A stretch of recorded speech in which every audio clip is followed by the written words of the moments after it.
S'informer,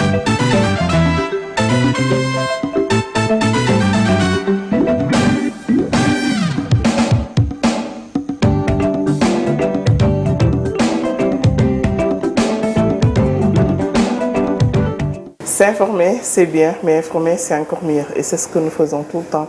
Amis téléspectateurs de la PIN TV, on termine mon jour. On beltanama no hantini deni tigi weltare kadi jordade do kadi waddande mon ko ganda ko woni émission mine mon do e nder Pindi TV émission mo ganda ko don jini dum koy on ko non cibi dum kono ko onon tigi non bi ko meilleure émission dum non hande kadi émission mine mon yalti kadi e to ganduda to on tikkiran dum suko mo ganda hande heewi nanon mo ko non ganda mo suko mo ganda hande en matti addude kadi do e nder Pindi TV wutindire bandirabe ne tawno ko bado spécial no feewi kono kadi e ko ganda ko woni golle mo ko e ko watta ko dum non ko joni inchallah so weli jomiraado gandan holbadaado invité o ummi ko wuro ha wuro ummi ko to ganda to woni to Fouta Kumo yummen o tacci maaji o ƴetti oto to wodi o ummi ngam non yettade do e Dakar ala ko addi mo so wona émission mine mon dum no kadi ko fierté no feewi ko fierté kadi pulago dum non woni caméra o ko Djibidia wonjude Ali Fall dum non e jungam nyaamu ena wayna o wiete ko Mamoudou Thiam Mamoudou Thiam e surnom mo inchallah min garo hen ena wayna konko woni manager kono suko bon mi invité o ngirmi dum ko sudde ha boy seeda mi suudo wala mi holla mon aji mi suudo won sabela mi was yon hollide yes mo parce que hebi ndiri no yide mo dum non mo wuurde handicap kono hadani mo wadde ko yide ko woni musique wadi marque kadi yimbe hewbe handicap o mbete so neddo ƴeewima andu wala andata dum mon gaddu dum ko ganda ko woni e émission ko boyta so weli jomiraado wadi accompagner ko ganda ko woni famille mako sœuruji mako frèruji mako kayiraɓe mako na hen na fama madame Wat machallah darde mo ko no feewi e ko ganda ko woni émission o konko e bandirama ko wonbe tiagal leydi kambe mbadi darde mabbe haas mabbe haw yetti do en calmini kadi mo ganda woni Demba Gay woni DG konko wi ko DG to benda ko rapport je sais pas woni de mo ganda woni Adama Diallo e mo ganda kadi woni Alpha Gay konko ne kambe fof be gardi wadde mo accompagner do e nder Pindi TV njehen ƴeewen jengal garten bawon andude hol balaado invité holi konko holto ummi e holko wat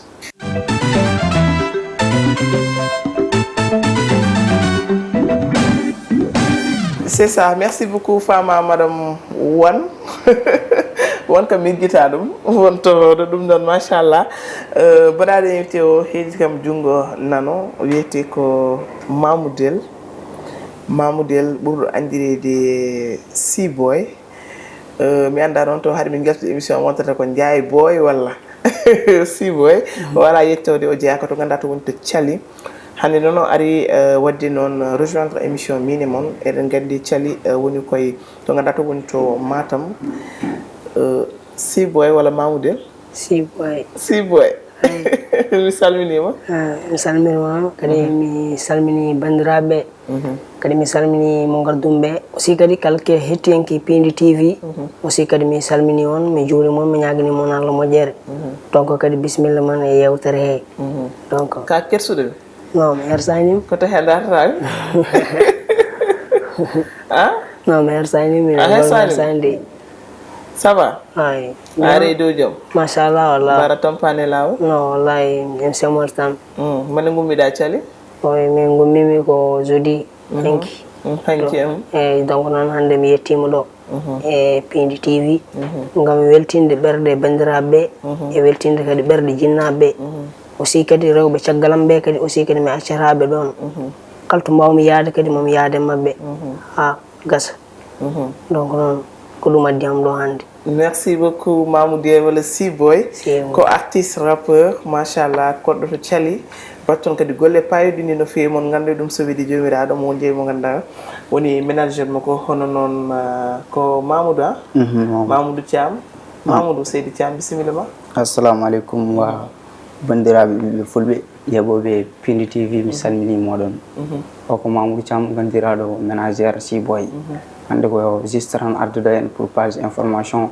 andinde moɗon ho gonde C-boy boy dillinde o saha leydi konko dillini c'est sûr vraiment mais Mamoudel ana famɗani wonde manager non mboɗo famɗi duuɓi kono haqqillo famɗani aussi no foti duuɓi joguiɗa min duuɓi sappo e jeenayyi non an boy accam way an duuɓi sappo e jeeɗa yoɗo won manager an mbatta manager non aussi c'est juste pour walludema tan minen komin sehilaɓe aussi guila soit wattude yimde aussi minen jadanno après o watti yimde rek oyi ɓayde min pamotirno guila avant ɗum hamin mbawi liggudade aussi ɗum tagui min ménagére makko depuis quel âge puɗɗiɗon yadude minen kam min puɗɗi koye 2023 he woni lendemain tabaski o woni premier morceau min momin jaltino woni ka guiɗe lam puɗɗiɗon yadude kanko hila guila cukago walla affaire o guila cuwaka min puɗɗi yaadu kanko onon gondi même village minen gondi même village c'est bon merci beaucoup wonini min plaisir no fewi gara kadi duusa sehilma funere ma Mamoudel ali yaham no fewi non semol tan semol ko ɓornimi Mamoudel hande kam ñantido an tahi ñantimi o robo meeɗa bonnade mi émission majam non ne woodi sa turwi ɗum hokkete kaɗo holko ɓornimi ƴeew mbaɗen passé rek mbaɗen passé ɗum noon Allah ko mon dio j'espère que on paami no feewi mi waɗinoma promettre noon mi watta wayde émission waɗata non je vais mami tinno no feewi mais hannde on jii o woni Mamoudel walla mbiyen ɗum Siboy mo wurde handicap musso woni vision makko o yiyata kono haɗani noon o wi konko musique o yiɗi ko musique woni passion makko musique woni ko ganduɗa ko ɗum o yiɗi wadde avenir makko o woni no hen nano juuta seeɗa kono waɗi kadi ko ganduɗa ko woni 3 morceaux ha hande ɗo ari ɗo e Pin TV hoto won nimsa makko nde tawno enen gandi Pin TV hande kala suka rappeur no yiɗi rewde émission min e moon ɗum noon kadi woni nimi kadi plaisir no fewi kono mbiɗon ni tan mi yetta kadi fama madame madame Wan mo ganduɗa machallah waɗi darde mum ha wawi yettade ɗo woni ɗo omo ganduɗa kadi woni Rougui Gaye konko no salminama no fewi ha to France woni ɗo mo ganduɗa kadi woni Aissata Ly surtout Rougui kadi darima hen darde tidde fama ɗum noon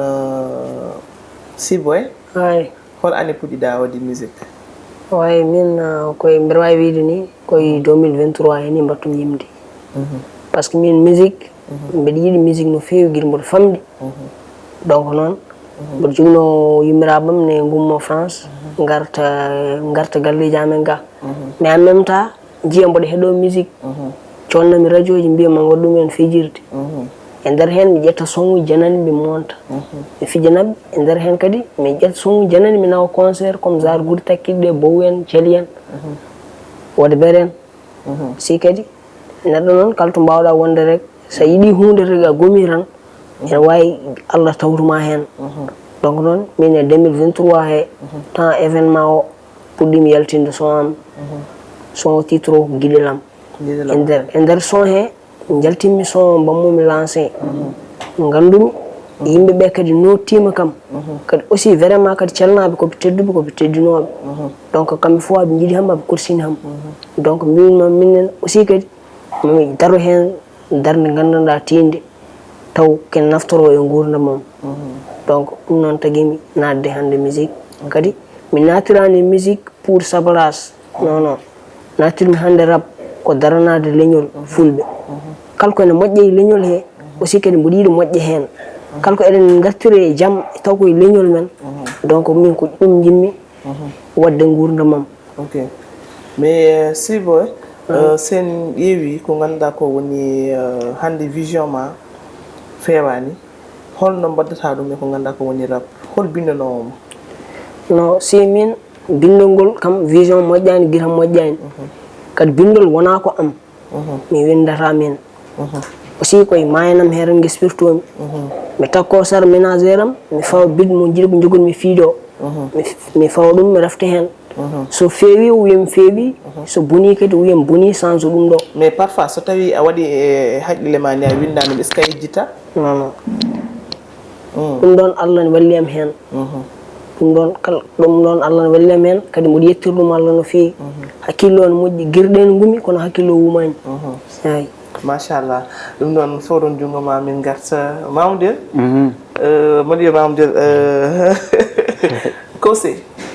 ko Kosé walla non confi confi pourquoi confi Thiam? parce que confiant marandi ko confident itaranoɗa abrégé confident ça veut dire ami min gandutirno avant ɗum mon aussi o activité min confi oyti confident hol bima tan kanko konko indirma ɗum konko indirma confi non Mamoudou yo da ngay inspiré ha e hande sa wiyama ka manager Mamoudou hol kotinata? wala o saham to ngomi ɗo so wiyama ko manager Mamoudel mboɗo tuuna hunde monde par ce que mboɗo farmiri ɗum Mamoudel ko neɗɗo moƴƴo aussi kadi wawi ko waɗata ko neɗɗo saɗa walla bawɗo eyyi min kadi il faut mi wallamo avant gillumo guel sowana adde raɓe amin gandutirno tant que aussi kadi woni raɓ o suuɓimam ɓuuri welde men foof o suuɓimi yo won ménagére makko yimɓe ne keewi aussi min o ƴetti ham mbimi yo won ménagére makko aussi il faut mi welto hen mi wawa wallude men amin jaara yeeso. ok onon kewi wadde concert aji? non minen mi kewani wadde concert aji yimɓe mbaɗa concert aji tan guinvir min après min jaha min montiya. mais ça veut dire onon jaaha concert? min jaha concert. so jeehi holno guurata hande Mamoudou yaha ngabboye podium concert? woodi walla waɗanmo contrôlé? waɗanmo contrôlé mi wallamo kanko ɗo joni mi soiri on hande nder o hokke micro yo daro nder piste he aussi ko heddi o fof min liggoto dowro min kala son ji waɗoya ɗum guirɗe wona moƴƴi après so ari mi waɗa récupéré téléphone amen mi yaltinamo min jaade aussi. ok mais on meeɗa dañde probléme o ngabba podium bon o yana walla goɗɗum? ala min meeɗa dañde probléme. ok mais est ce que par ce que min mi yii vidéo ji ganduɗa so woni sur scène o waɗan bougé o wona à l'aise on dañata seeɗa kulkuli e ko watta ko? amin kula kono wona ha woro hayso yira ha woro kam seɓoɗi seeɗa par ce que gandaram neɗɗo kam mbawɗo ɓoya téléphone fiye neɗɗo vocal on seɓoɗi seeɗa wona jeeya woro onon seɓoɗi seeɗa tan hayso diwo kanko moni no diwirten no wullirten no moni ndiyam faami par ce que guila min kar mi conseil rum yo wat 16 guillo gaña e ɗo en kirde hen wona moƴƴiɗi sino ko momi yanno aussi wawa wadde kala ko yiiɗi waɗo yiranoma waɗata doucement rek. ok c'est vrai hol studio makko oɗon wadde enregistré? minen studio Kanel DJ yo wiyete. ok merci Mamoudel son ma baɗɗo marque yimɓe wi ha yimɓe fof mbatten haqqille mum malani haqqillaji men min gartu hen joni bandiraɓe mbawi heeɗa ɗum mais pourquoi mbaɗa choisir son love premier titre ma? sa yi mi waɗi ɗum aussi kadi mi wuuri ɗum neɗɗo kala ko wuuri Mamoudou way sa dañat copine? way to copine ma waɗi? o jeeya ko waɗa bere woɗo bere boyji waɗa bere ɗon gaare kay ha Mamoudou way omo toon cele ha waɗa bere? non sa yi Hamadi aɗanna? non boyo ko jangganno waɗa bere o jangganno celi quoi. ok donc e nder son he inde makko ni mi waɗi hen par ce que omo yiiɗi ham ndeysan aussi kadi minne kadi aussi mi a ñanimo ha joni te konko omo famma e vision ma e fof wala hen complexe tout ça non te o pari ni sa yiɗi resdemo ni wala probléme e non ɗum ko kanko anndi ɗum ko kadi ko ɗum ko yeeso ha yeeso min cohlima ha bo sa min jiiɗi mbaɗa créé international joni konko jimanɗa son oui pourquoi jimandama son? par ce que mi yiɗimo ha ɓurti kadi yiide nde fort hakkude amen donc mbimi ɓayde mi felliri hen kadi mi nadde rab il faut mi fuɗɗoro titre on love ok donc guiɗelam quoi ok fama an a tindini ɗum ɗo ɗum noon jeehen keɗoɗen son love o keɗoɗen son love o garten mbawa hen reftude inchallah.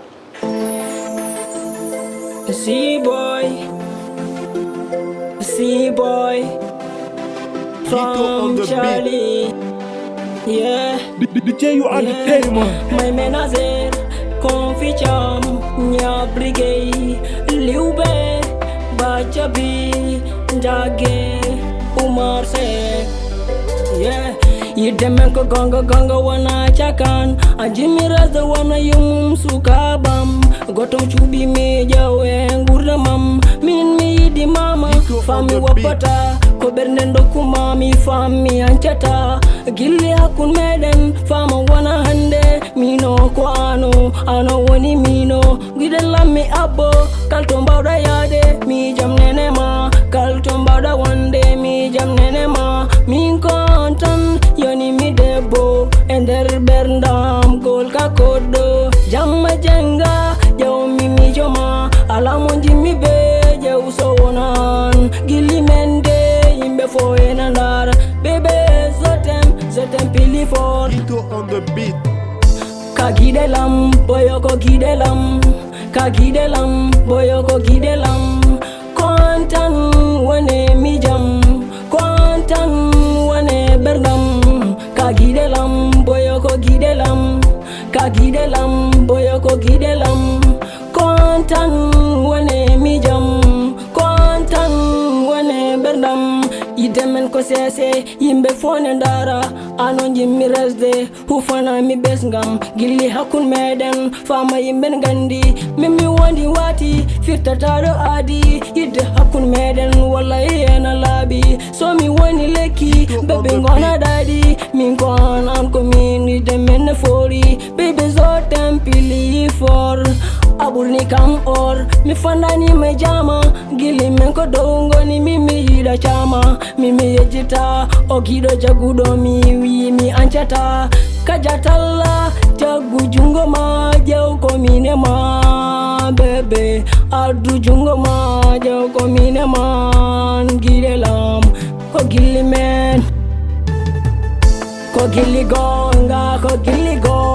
temine ma be ko gilli gonga ko mine ma be ko gilli gonga ko mine ma an ko gilli gonga ko gilli gonga ko gilli gonga ko mine ma be ko gilli gonga ko gilli gonga ko mine ma be ko gilli gonga kagidelam boyo ko gidelam kagidelam boyo ko gidelam kontan wane mijam kontan wane berdam kagidelam boyo ko gidelam kagidelam boyo ko gidelam kontan wane mijam kontan wane berdam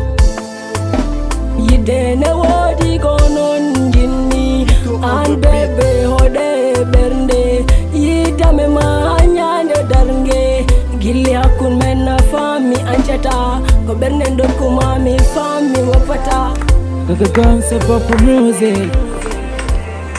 Mashallah ko gidelam boyo ko gidelam bida konko buranma or afandani me jama an ko yidi o boyde ha mi andi inde boy o wiite ko kajja konko dum ko en nani somo ko esa dum anda o tini so hedim son no hedi dum de holko wima ya rien sona son wel kado odin no sikado odin video ji ndeysan dum non ya Allah newnu ha baden kare international ha filso ambiye ngare nawaye premier kado afama no way wonde de dum non an warano so atini dum no warano so atini dum tini dum ko wima kanko no warano sonde wa ni modem prévenir avant oui ham tant que manager mako suivi ham ami pamu tergil avant dum mon felliri premier son mako am yaltina ka gidelam yum dum ala portem nature son love kam tegere li weltinde gidema masallah o sagal boji buru to love mo jawoti ok dum non merci beaucoup Mamoudel oui o hol gonde idol ma e musique mo kedda ko buri hewde min mo kedro mo buri hewdo ko Rohems oui dum non mala wada lancer mon frère mon ami Rohems yimi fona ngandi darde mako eden ngandi sen bi Rohems en bi Abda MC oui e sen bi Abda MC en bi non ko nganda ko woni force tranquille hande amon to tiagal leydi ko woyani ko ummini Mauritanie e ko nganda ko woni tournéji me badde fayri dum non o ko frère ma o hande nangumo no nangirda kam ni no abda am si nangirimi ni no nangirɗon kam onon rapport ɗi fof dara ɗon kadi ko ganduɗa ko woni carrière makko ni tawno ko watto ko omo wawi ɗum kono omo yiɗi ɗum no feewi te ala baɗo walla ɗum noon so wona onon vu ko kadi o wi kadi ko an woni idole makko Roi Hems ɗum noon mi waɗima lancé oɗon message te haade min gumma ɗo ni so tawi ene mbawi jokkodirde makko min ƴeew kadi so wiide jomiraɗo holen heure joɗɗa ara heeɗo son uji Roi Hems mino en même temps mboɗo heeɗo son uji makko eyyi kadi vraiment kadi rammo waɗata o mboɗo welama o ala ƴettojo ala jennugol n'importe qui ko waɗi sens rego yimata donc noon to yettiɗo min aussi kadi mboɗo yiɗi yettade ɗon par ce que on ram jimmi wadde a meeɗi yiidema Roi non Roi Hems kono wat feet taƴa biye gara a ƴeewa Mamoudel Mamoudel caggal ɗum a waɗi kadi son ko ganduɗa ko woni hommage e sukaɓe callinaɓe wonɓe to caggal leydi holko wonma inspiré ha mbadda oɗon son sa yi mi waɗi oɗon son ko sababude Rougui Gueye aussi kadi ko debbo darniɗo ham to gonmi ɗo kanko saabi hande kanko Aissa Ly kamɓe caabi hande ha jettim to jettimɗe e Fama Mamadou donc noon o neldam kalis mo yiɗi mi fiyanaɓe oɗon son donc ne jaltinanmomo oɗon son bammi mi rendre hommage kamɓe ɗanniyankoɓe kadi wona kamɓe tan ko ɗanniyankoɓe foof tan nawri foof donc kala ɗanniɗo to wawi wonde yo titre son wona calnaɓe rek hay aussi kañum men nen hen eyyi son kadi a waɗi hen lancé message ji baɗɗi fayida saabu a holliti kadi kala en mabɓe ɗanniɗo kala ko dañi kadi artirta koye ɓesgungu e famille foof yo Allah reena a waɗi kadi duuɓuji fewde e mabɓe non kala ɗanniyanke on son ko an jeeyi ɗum noon kadi sen gummima ɗon a waɗi kadi son ene wayno ko Aissata Aissata Ly Aissata Ly ko debbo moƴƴo kadi ko debbo labde reedu si Aissata Ly mi andanom mais 2019 min gandotiri ceeɗi kam warduno toon e métissage mais ko ɗon min gandotiri kadi e nder hen to min gandotiri ɗo o jaggi ham comme no ɓiyiho to woni to portable kanko neldatami hay portable on joguimi ɗo kanko neldatami chaque lewru omo nelda muñere kadi omo wallami conseil ngaji moƴƴi kadi aussi kadi minnene kadi neɗɗo baɗanteɗo ubbanema on moƴƴani min neɗɗo sa wanniyam rek mi wiyata wanniyam ubbantama nema jamais donc noon aussi kadi kankone hamo dari hen darde fodde kadi aussi kala to wawi wonde kala to wawi yaade yo Allah renmo kadi yo jaam arte ɓesgu makko quoi eyyi mi tottama ɗo datuji mi ƴewto ma siftir datuji ɗi ɗon 2006 so wima 2006 holko ciftorɗa 2006 nden hirande sa wi 2006 par ce que mami siftor noon ko heewi 2006 2004 jibinami mais sa yi 2004 jibinami ko nden hankadi mi jibinama kadi gardumi koye gumdam guitam haydara mi yiyatano ɗum noon ko Allah waɗi kadi mi wawa salade 2006 gardumi ɗo jinnadam ɗo Dakar hôpital Dantec aussi goppirimi guitam ɗiɗɗe foof mbawmi noon yirude par yitere wotere hande jogui ham to gummi ɗo kadi to kaldame mon ɗo kadi on saaha moye ala kadi vraiment jinnaɗo mi jinno walludimi ha ɓuura ɗon mais moye ala kadi neɗɗo kala to wawi wonde yo yettu Allah quoi par ce que kanko waɗi am hande to darimi ɗo donc noon kala ko wawi waddemi mi saltaw par ce que hay somi salima ala ko mbawmi hen eyyi donc noon alhamdoulillahi rabbil alamin noon eyyi donc noon bandiraɓe foof mboɗo ñaagui on ndo garton ballon ham e keewal e peewal donc aussi kadi kala baɗɗo hen junggo mum aussi hay goto mi yawani hay sinno ko bujjoyi walla bussapo aussi mi yawani quoi parce que mais actuellement ɓe mbiyanima est ce que yitere guite ɗe so tawi daranama aɗa wawi yitude walla taw hôpital wiyanima so tawi waɗama ko ganduɗa ko woni safaro powado safaro poɗɗo waɗe hen ɗo est ce que ma yi walla yiyata non ɗum ɗon ɓe kalnani ham ɗum kadi hay soɓe kalni ham on instant mi wawa teskirade ok par ce que mi anda haydara nden ɗum cuhlel ok eyyi c'est ça to tane woni min amon celi no waɗi ɗum selli ko machallah sehilmade oui koko gonduɗa oui ok holno gurta e tane min o no gurduno makko par ce que min mboɗo wawi wiide ni mi anda nenam parce que kanko ɓuri mi andude eyyi kanko ñamminam kanko yarnima ha to ponmi ɗo donc noon kala to wawi wonde bono ñagonoma Allah duwaw kadi kala kon dañmi mi yejjittamo par ce que hande sa yimi woni tan ko sababude makko ndiyen keɗoɗen ɗum ɗo goto témoignage goto ɓe ganduɗa ko bandiraɓe mbaɗi ɗum mala andi ma heftinɓe ni inchallah garten e émission men mine moon ha joni onon ɗo wonde frère moon sehil moon mo ganduɗa kadi ko jeune jiɗɗo musique no fewi wiyete ko Mamoudou walla min mbiyamo Mamoudel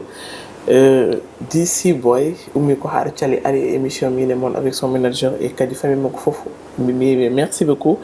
kaɗuɗen cikkuma septine ɗiɗo dande bandiraɓe calminama juurade addude tan témoignage banque Mamoudou affaire yidde makko musique o fuɗɗima ɗum guila 2019 somin garino wiyata komo waɗata min concert aji gona e jalde foof o juure hen min pijira ɗum au début fuɗɗiri kono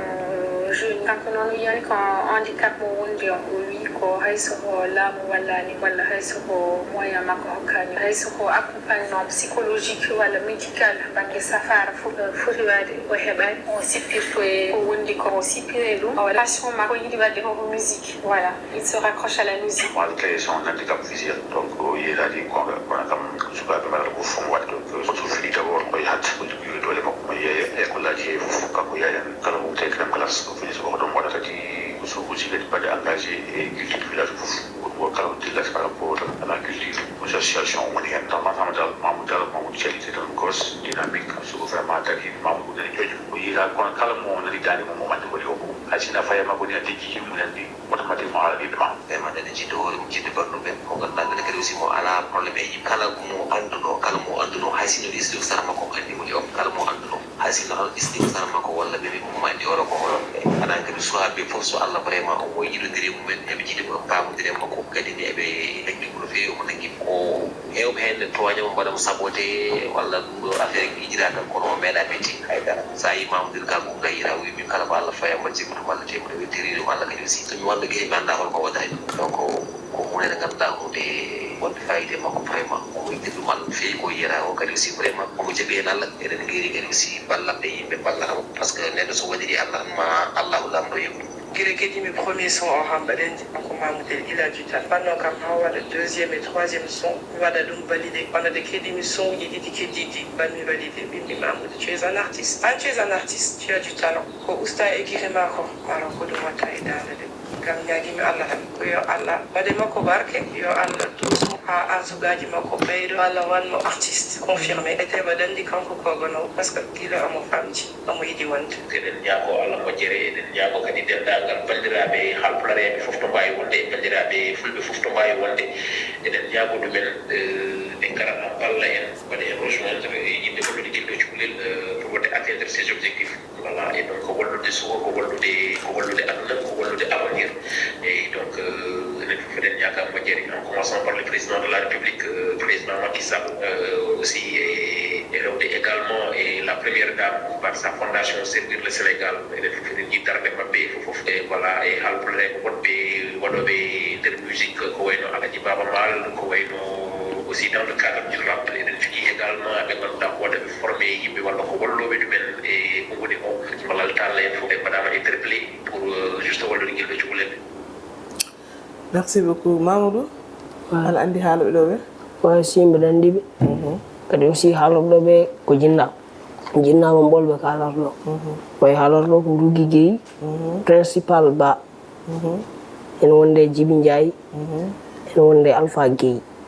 e Aissata Ly si ko kamɓe ko haalata ɗo hen joni an no keftirɗa dande de way si mbiɗa andi kamɓe tan poti wadde dani kadi ko kamɓe tan goni ɗon ko kamɓe goni hen eyi mbaɗe kam confirme kamɓe est ce que a tinni ɓe ɓaɗino oɗo ɗum ɗo wallahi mi tinani no kiɗiɗa ɗum de holko watma o seeɗon wayni sa affaire on yiɗum ni quoi kadi no mbini ko noon tan si kadi neɗɗo kadi kala to mbawɗa wonde jogo muñal jogo moƴƴere ma par ce que neɗɗo sa golli kala ko golluɗa so tawi ko bonande so tawi ko moƴƴere tan ka biyeteɗo kaari waɗi ɗum donc noon aussi kadi kamɓene ɓe moƴƴini ɓe pewni aussi kala ko wonen fandare mabɓe koɓe jiiɗi ko kadi yo Allah waddanen ɗum ɗon donc aussi mi jarnimaɓe no feewi kadi aussi mi wawa yobde ɓe an eyyi merci ɗum noon kamɓe ne ɓe jarama no feewi ne tewno kadi settanande ɗe moƴƴere ko holli tan kamɓe ɓuuri moƴƴude no feewi aɓe dowoni kadi julde balɗe e cellal darde mabɓe kadi yidde mabɓe e ma oto Allah bonno jikke e yakar so wima 2019 holko ciftorɗa ouais si 2019 moom siftor koɓe kaali ɗon o par ce que Rugui Gueye e Rouda Gueye kamɓe mbaɗata ɗum ɗon hami waɗa concert aji mi amana ɓe wan ɗum ɗo ɓe dokka men kalisaji eyyi ok ka jeeyatnoɗo crème glace ouais si min mbaɗi yeeya crème glace école Thiaɗi collège ha joni ouais si ha joni mato école uddi joni kam accane yeeyde crème glace par ce que joni ka star émission mine men kam kala garɗo hen ha yeehi oɗo nidi ken ni manager kala nadde émission mine mon ha yaha kam star wonata appan yeeyde crème glace walla haɗa mbiyde ko o min jiino émission mine mon walla ha joni a yeeya non ça ne dépend ça dépend kadi école o vraiment holmo jeeyanta crème glace way ko yimmum fama Mamadou ndeysan eyyi wiyete ko nen mayram kadi aussi kadi kankone ko moƴƴo omo laaɓi reedu ndeysan eyyi kankone omo dari darde jinnaɗo saabu kanko e nenan men ko guiƴiraɓe kalto yiyam ko ɓiyam rek donc noon kalto wawi wonde mais an sala yahan nawde crème glace o ha école an nawdo hoorema oye si on Allah ne walli ham wuro ko wuram quoi joni no jirta weccede anne sukaɓe pumtata non kadi ɗum ɗon alhamdulillah min kalko neɗɗo kam kalko Allah wanma a jaɓat tan donc min noon soɓe gaddi wecceraji kala e mabɓe gadduɗo kalis o naati junggam ko tan komo gando ko tel ha wallahi hande ko en mbaɗat ɗo pari hande ko foof laaban hande en mbaɗat ɗo pari ƴeewen ay Mamoudou an a wonta ɗo al faw yimɓe dila an Mamoudou en sak Mamoudou ɗum ko no fari yeyam crème oui nogas donc Mamoudou ɗum ko no fari 150 ko 150 woni ɗo ay Mamoudou onon ka po yimɓe ɗi ay Mamoudou yemin ƴewanma veruji tan sen gummima ɗo saballa bandiraɓe ɗe on ñagaki ballal de kono ko min ñaagui kala bawde walludemo yo wallu mum so tawi ko moyen aji namdi o nawe caggaliɗi pour guite ɗe saabu Allah bandiraɓe fulɓe alɓeɓe na ɗo joguiɓe na ɗo walloɓe kadi saabu Allah e nelaɗo mum no ɗo mi fuɗɗoro kadi e ceerno men ceerno Aliou Ka mi meeɗa joɗade émission o mi erima kono hande noon mi erimama saabu mon andi darde ma e pulago yiddema e pulago kono kadi wallude kadi bandiraɓe balle o suka ha dañi studio ballemo haw daña matériel uji ballemo haw wawa wadde moyen ngaji ɗi ganduɗa mo wawa wadde ko ganduɗa ko woni musique mo ko kono kadi so tawi guite ɗe ne mbawi hen dañde solution kadi ha vision mo ko seɓro seeɗa kadi en jiɗɗi ɗum no fewi taw noon ko watta ko wati omo jogui min wuuri kam elle makko omo jogui courage no fewi omo jogui pellital kono kadi omo jaaɓi ko Allah fawi makko ko hande o woni sukaɓe foof manager est ce que saaha on dañata wondude sukaɓe no toñamol ɗiɗon saaha kam sukaɓe comme ça guiɗirama makko en toñamo kono ɓen toñamo rek way dara kanko wonen guittade men dara so toñimama faami ko guiɗiragal e cehlagal kadi kanko mo toñitire yimɓe aussi an sa toñitire yimɓe rek a wawa toñede kadi muña nani konko toño noon konko atta wadde mbalaggaji waji ɓe non ala kadi sa yi yimɓe toñamo tan ne gandutirema ko jogdema ko relation ngaji kono wona kala n'importe qui toñaram rammo ɓuuri wondude ɓe so jiimo toñamo hen kono kanko e dara nanguirta ɗum foof yero ɗum ko hande kala darinoɗo wiide ittemo to calinnowomo nokku goɗɗo pour wadde musique bon jaam so tawi no waɗi amin gartam tan momin jaab hunde foof om neɗɗo sene yaaha yo ƴeew ko waɗi mum sens o toujours ƴeew avantage ma so waɗema amin avantage tak o yaha émission ene wayno gassi ha laabi dernier moment e ko may ganduɗa bandiraɓe hol eran mbatta kadi aussi e bandiraɓe aussi wallahi vraiment ko weltare mawde bandiraɓe julɓe ɓiɓe fulɓe yeɓoɓe Pindi TV min jarnimoɗon yette min beltanimoɗon min ñaagui Allah ballal kam haydara min jahanen kala ko mbawɗon addude min jawa hen aussi balle boyo am jogi talent pour yaare so wallama tan mo woni par ce que enen kam min ji ko wallata o affaire o wona tir série wona haydara kanko hokki ɗum hoore ko neɗɗo kala ko gonɗa rokki hoorema hayso Allah ne walluma il faut hadi waɗa sababu sabu waɗi sababu sa waɗi ɗum rek ma Allah walle hen donc bandiraɓe oɗon ñaague to gaddoron ballal moɗon tigi onon jogui chaîne YouTube non minen min ngala chaîne YouTube par ce que ɓoyani komin puɗɗi ok aussi kono momin dañi ɗum inchallah ok ɗum noon haade mon ummade inchallah mon mbat feere ƴewon chaîne YouTube so dañi chaîne YouTube mbawa hen wadde ko ganduɗa ko woni son uji mbaɗa disponible taw kala jiiɗo tan Mamoudou on dañi compte TikTok oui compte TikTok kanko mi jogirno aɗa jogui hol mbaɗano mo publier si mbaɗa waɗan hooram kadi mbatta o won neɗɗam goto kadi ko sihilam kadi aussi mais o dañani arde rek ko Aliou Diallo wiyete kadi aussi wawi jiddemo kadi aussi kadi ko neɗɗo ko moƴƴo quoi minen gonde nder galle goto ok eyyi konko waɗatoma publier oui si mo waɗi ok joni noon ma won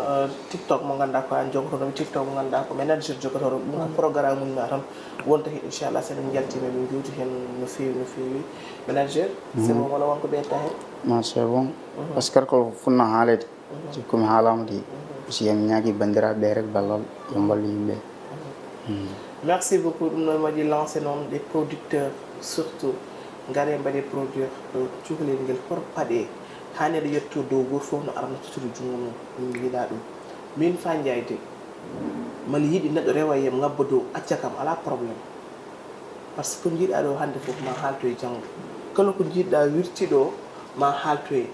ala probléme min yo sukaɓe dañ ko jiiɗi ko tan par ce que ñande ndeysan mala haalde dugudemɓe haali ko waɗi important min jii darde ma e leñol ngal min jii kadi sukaɓe geltinɗaɓe konko ne c'est mon frère mi salminimo no fewi ɗo wawi wonde kala konkoye bébé Kana bébé Baba Kana woni ɓinguel makko mo inniri Baba Kana o ɗum noon min mbimo kadi longue vie e bébé oɗon wiwden mo kadi merci no fewi min darnam e leñol ngol mi waɗa ɗo par ce que ɗum woni ko mbannomi signé e moon woni kala sahaba mi daro gam yaltinde sukaɓeɓe ɓe gande yiɗɓe musique ande inchallah kono o suka ma yiiɗi mbattane makko haqqille no fewi saabu wonko woni makko ko heewi kono hono goppe ha wona dow goto foof no wiye e koni min jiiɗa guila joni ko e makko junggo ballonno ko ɗum woni ko ɓuuri wadde important Mamoudou cikkomi ala ko ɓeyta walla wonko jiɗaɗa ɓeyde émission o mboɗo foti hokkude hommage goto rek ko faate gurdam hen seeɗa donc c'est par exemple mbiɗa wawi yimande ɓen seeɗa tan mbayen nden ala caɗele ƴewno Allah waɗi kam ƴewno mbami mbiɗa yetti hen gueno mbeɗa hamdini yettude Allah no fewi kanko waɗi kam gongani mi yeta guitam moƴƴani no wayi wade fo mboɗo wurde bandam alhamdulillahi yettude Allah no fewi kalto mbawɗon wonde on ñagama duwaw Allah ko moƴƴo annabijo Allah jaw mimi yettama min kaltumbami wonde min mi manama alhamdulillah jaw en jetti Allah donc mi salminiɓe tous les calnaɓe sukaɓe calnaɓe foof hay goto mi yejjitani mo limti juuma aussi kadi mi salminiɓe kamɓe mum vraiment haɓe jiiɗi ham haɓe korsini ham donc aussi kadi min nane kadi ɓe wawa yaade toɓe ngala jamais kalto mbawmi yaade haɓen ɗon kalmo kalmi inde mum haalani kadi aussi kadi yo andu kañum haala ok mi salmini kadi kawam arduɓe am ɓe woni DG King aussi Adam Ñila donc kadi Alpha Guèye Fama Mamadou vraiment mi wawa yobdema kala ko jiɗanɗa hoorema yo Allah waɗane aussi confi Thiam e ménagére e jitta frère Fandiaye aussi kadi a salminama aussi kadi onon dariɓe darde camaraji ɓe aussi kadi mi salmini on mi juurima on tout le monde mbaɗa ñagui rek ballal si mi salmini on merci beaucoup wonini mi belama no fewi merci Mamoudou di Siboy merci kadi manager dendagal bandiraɓe foof e yaaduɓe maɓe kamɓe foof e jarnama no fewi merci fama déplacement kadi wonɓe kadi haaɓe yetto ɗo a wiyama jarama dendagal bandiraɓe yewonnoɓe wonɓe nder liiɗe caggal liɗi kadi on mbiyama on jarama kala kokke haalaka ñaagui mo yafoy wonano fanande wonno ko weltinde moon woni caméra o ko Djiby Dieng ɗum noon tottamo rendez-vous ko ɓoyata émission min e moon ɗum noon jaam funnague hirnague rewe worgo on jarama e kettugol.